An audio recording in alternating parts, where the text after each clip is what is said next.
Suppose कि आपके college में आपके डिपार्टमेंट में मैनेजमेंट डिपार्टमेंट में फ्रेशर पार्टी ऑर्गेनाइज की जानी है और इसकी रिस्पांसिबिलिटी आपके डिपार्टमेंट के जो हेड हैं, हेड ऑफ डिपार्टमेंट एचओडी होते हैं, उनको दी गई है।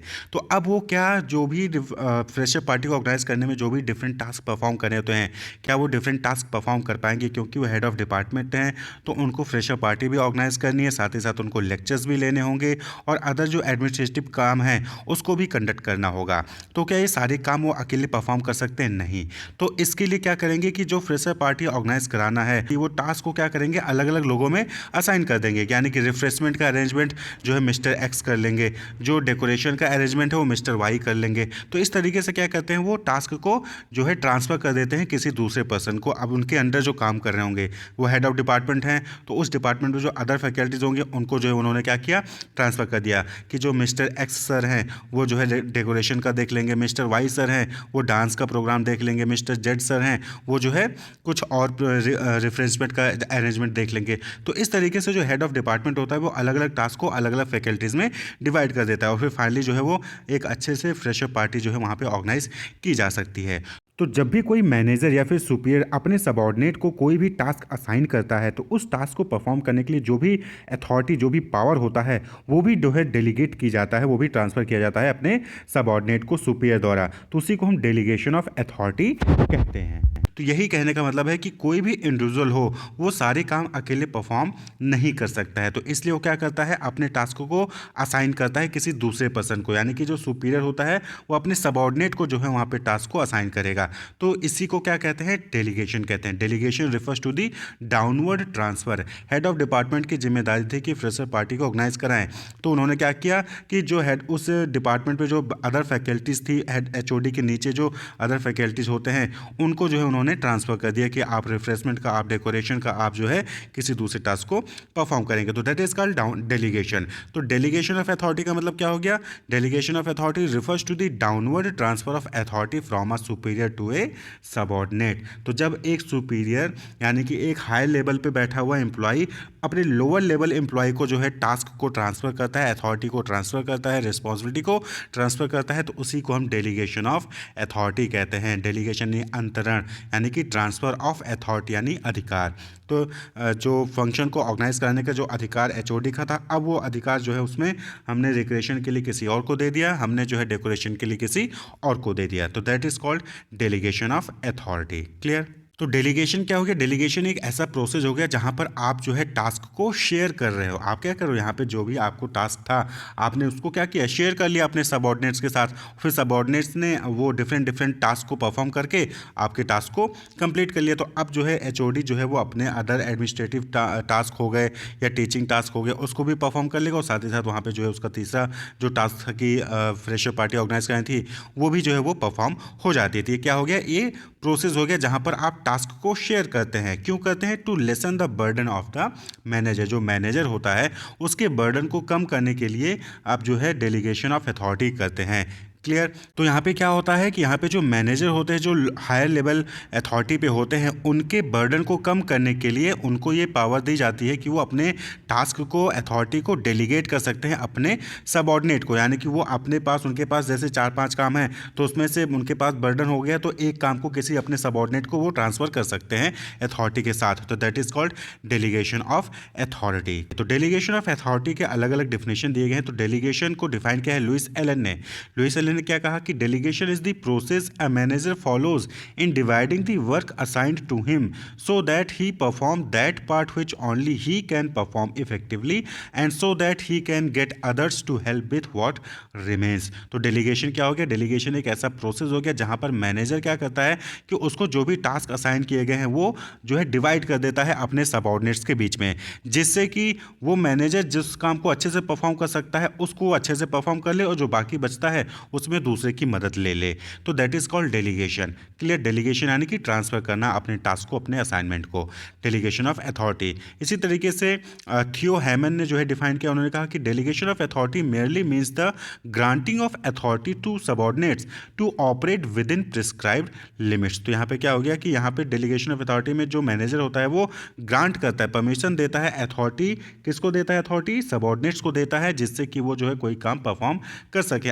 तो जो डेलीगेशन डेलीगेशन है, डेलीगेशन करने से जो हाई प्रायोरिटी के टास्क होते हैं उसको मैनेजर को परफॉर्म करने में आसानी होती है। Enables a manager to use his time on high priority activities.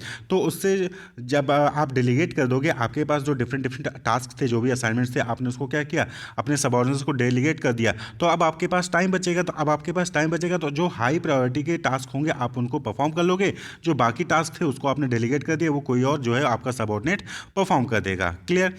It satisfies the subordinates' need for recognition and provides them with opportunities to develop and exercise initiative। तो अब जब मैनेजर जो है अपने टास्क को डेलीगेट करता है अपने सबऑर्डिनेट को, तो सबऑर्डिनेट के पास भी मौका रहता है कि वो अपनी परफॉर्मेंस को शो कर सके। क्लियर? उसको रिकॉग्नाइज मिल सके, यानी कि अगर किसी बच्चे ने अच्छा डांस परफॉर्म किया या फिर फ्रेशर पार्टी बहुत अच्छे से ऑर्गेनाइज हुई, तो वहाँ पे एचओडी की तारीफ के साथ साथ जो जिन लोगों ने इन्वॉल्व थे उसको ऑर्गेनाइज करने में, रिफ्रेशमेंट में या फिर डांसिंग प्रोग्राम में या फिर जो है उसके डेकोरेशन में, तो उनको भी रिकॉग्निशन मिलता है कि इन्होंने जो है डेकोरेशन किया था, इन्होंने जो है डांस प्रोग्राम किया था, इन्होंने जो है रिफ्रेशमेंट के अरेंजमेंट किया था, तो उससे उनको भी रिकॉग्निशन मिलता है। तो डेलीगेशन से जो है आप अपने सबऑर्डिनेट को भी रिकॉग्नाइज करवा सकते हैं और साथ ही साथ उनको इनिशिएट करने में हेल्पफुल हो सकता है, उनको एक तरीके से ट्रेनिंग भी मिल जाती है।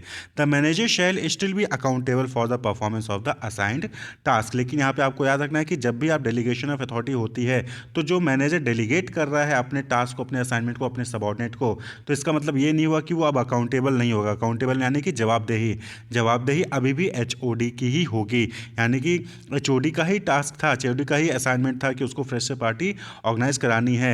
तो अगर कहीं पे कोई गड़बड़ी होती है तो अकाउंटेबिलिटी एचओडी की ही होगी, यानी कि डायरेक्टर अगर पूछता है या फिर कॉलेज का मैनेजमेंट पूछता है तो एचओडी को ही जवाब देना पड़ेगा। क्लियर? आपने डेलीगेट कर दिया है वो अलग चीज़ है, लेकिन आपकी जवाबदेही रहेगी ही, मैनेजर की जवाबदेही वहाँ पे रहती है। The authority granted to a subordinate can be taken back and redelegated to another person. तो यहाँ पे क्या होता है कि जो भी अथॉरिटी दी गई होती है किसी भी पर्सन को, अगर वो गलत कर रहा है तो आप उससे वापस ले लीजिए उस अथॉरिटी को और फिर वो किसी और पर्सन को डेलीगेट कर दीजिए।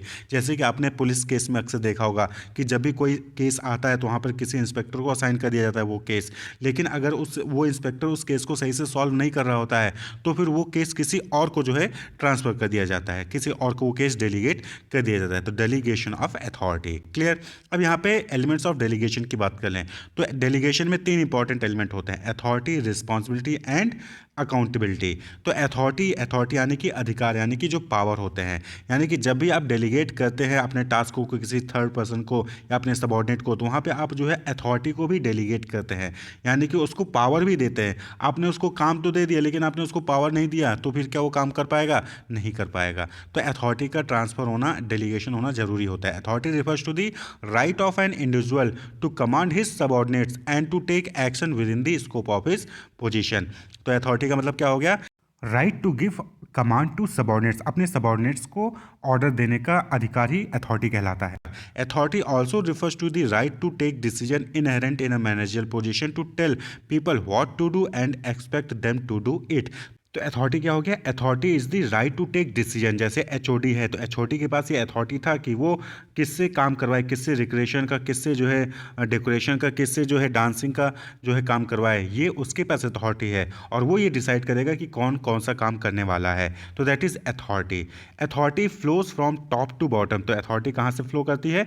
Top to bottom. जो हाई लेवल पे होगा उसके पास उतनी ज़्यादा अथॉरिटी होगी और जो लोअर लेवल पे होगा, जो सबऑर्डिनेट होगा, उसके पास उतनी ही कम अथॉरिटी होती है। तो अथॉरिटी जो है वो टॉप से बॉटम की तरफ फ्लो करती है। मैनेजर ही तो अपने सबऑर्डिनेट को ऑर्डर देगा और उस अब सबऑर्डिनेट अपने सबऑर्डिनेट को ऑर्डर देगा, तो ये टॉप टू बॉटम फ्लो करती है। क्लियर? इसी तरीके से दूसरा एलिमेंट है रिस्पॉन्सिबिलिटी। तो जब कोई मैनेजर अपने सबऑर्डिनेट को कोई टास्क जो है वो असाइन करता है तो उस टास्क को परफॉर्म करने के लिए उसको वो अथॉरिटी भी देता है, यानी कि पावर भी डेलीगेट करता है। अब जब उसको अथॉरिटी मिल जाती है और टास्क मिल जाता है तो अब उस सबऑर्डिनेट की रिस्पॉन्सिबिलिटी बनती है, उत्तरदायित्व बनता है कि वो उस टास्क को कंप्लीट करे। यानी कि जब किसी पर्सन के पास अथॉरिटी होती है तो उसके पास कुछ ना कुछ रिस्पॉन्सिबिलिटी भी होगी। यानी कि आप सिर्फ रिस्पॉन्सिबिलिटी दे दीजिए और अथॉरिटी मत दीजिए तो भी बेकार है, और अथॉरिटी दे दीजिए रिस्पॉन्सिबिलिटी मत दीजिए तो भी वो बेकार है। तो अथॉरिटी के साथ रिस्पॉन्सिबिलिटी है, तो रिस्पॉन्सिबिलिटी अथॉरिटी से ही आती है। तो responsibility is the obligation of a subordinate to properly perform the assigned duty. तो रिस्पॉन्सिबिलिटी क्या हो गया? एक ऑब्लिगेशन हो गया, जिम्मेदारी हो गई कि जो भी आपको ड्यूटी असाइन की है आप उसको परफॉर्म करिए। Responsibility flows upward. अब रिस्पॉन्सिबिलिटी क्या है, ये अपवर्ड फ्लो करता है, यानी कि आपकी रिस्पॉन्सिबिलिटी आपके मैनेजर के लिए होती है, यानी कि a subordinate will always be responsible to his superior. एक सुपीरियर के लिए सबॉर्डिनेट जो है वो रिस्पॉन्सिबल होता है। ये बॉटम टू अपवर्ड हो गई, वहीं पे जो अथॉरिटी थी वो टॉप टू बॉटम थी। Clear. When an employee is given responsibility for a job he must also be given the degree of authority necessary to carry it out. तो जब भी किसी इंसान को, किसी भी पर्सन को रिस्पॉन्सिबिलिटी दी जाती है तो यहाँ पे उसको उसके अकॉर्डिंग अथॉरिटी भी देनी चाहिए, तभी वो अपने टास्क को परफॉर्म कर पाएगा। क्लियर। अब आपको जो है बोल दिया गया कि आपको इस केस को डील करना है, और लेकिन आपको रिस्पॉन्सिबिलिटी तो दी गई कि किसी केस को इन्वेस्टिगेट करिए, लेकिन आपको जो है वो पावर, वो अथॉरिटी नहीं दी जाती है, तो आप उस केस को आसानी से डील नहीं कर पाएंगे, सॉल्व नहीं कर पाएंगे। तो रिस्पॉन्सिबिलिटी के साथ साथ अथॉरिटी भी वहाँ पे, यानी कि पावर भी दी जाती है। If authority granted is more than the responsibility it may lead to misuse of authority, यानी कि आपकी जो रिस्पॉन्सिबिलिटी है उससे ज़्यादा आपको अथॉरिटी दे दी जाए तो इससे जो है आप अथॉरिटी का मिसयूज़ कर सकते हैं। And if responsibility assign two is more than authority it may make a person ineffective.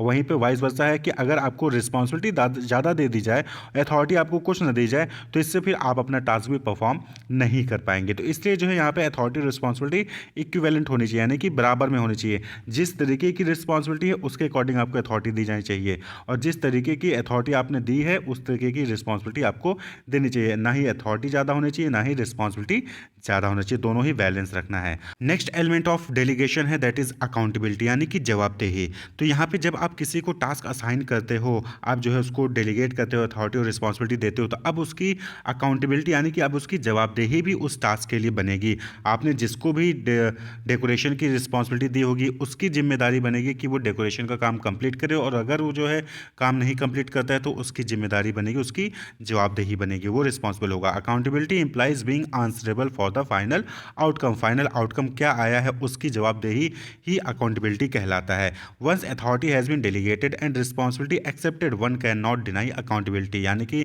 एक बार आपको डेलीगेट कर दिया गया अथॉरिटी और आपको रिस्पॉन्सिबिलिटी दे दी गई और आपने उसको एक्सेप्ट भी कर लिया, तो फिर अब जो है आप अकाउंटेबिलिटी से भाग नहीं सकते हो। यानी कि अगर डेकोरेशन का काम कंप्लीट नहीं हुआ तो अब आपकी ही अकाउंटेबिलिटी है कि आप बताइए कि क्यों नहीं काम कंप्लीट हुआ।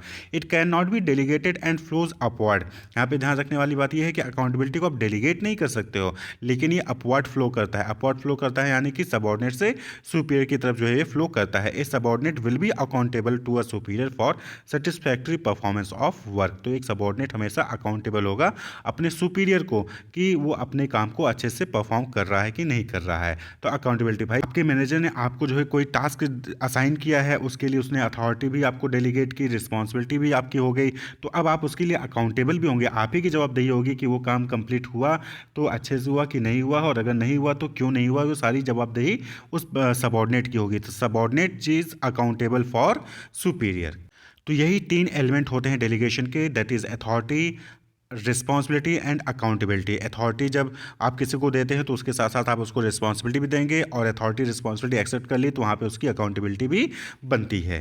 क्लियर। तो यहाँ पे सबसे पहले क्या हो गया कि यहाँ पे assignment of duties to subordinate, यानी कि जब आप डेलीगेट करते हो अथॉरिटी को तो वहाँ पे आप उसको कोई ना कोई ड्यूटी जो है सबऑर्डिनेट को असाइन करोगे, उसके बाद अथॉरिटी जो है उसको ट्रांसफ़र कर दोगे, वो जो है उस असाइनमेंट को एक्सेप्ट कर लेगा सबऑर्डिनेट, और फिर जो है रिस्पॉन्सिबिलिटी ऑटोमेटिक क्रिएट हो जाती है। जब आप किसी को कोई टास्क असाइन करोगे, अथॉरिटी दोगे, तो रिस्पॉन्सिबिलिटी उसकी ऑटोमेटिक क्रिएट हो जाएगी और वो अकाउंटेबिलिटी भी वहाँ पे इम्पोज हो जाती है। क्लियर।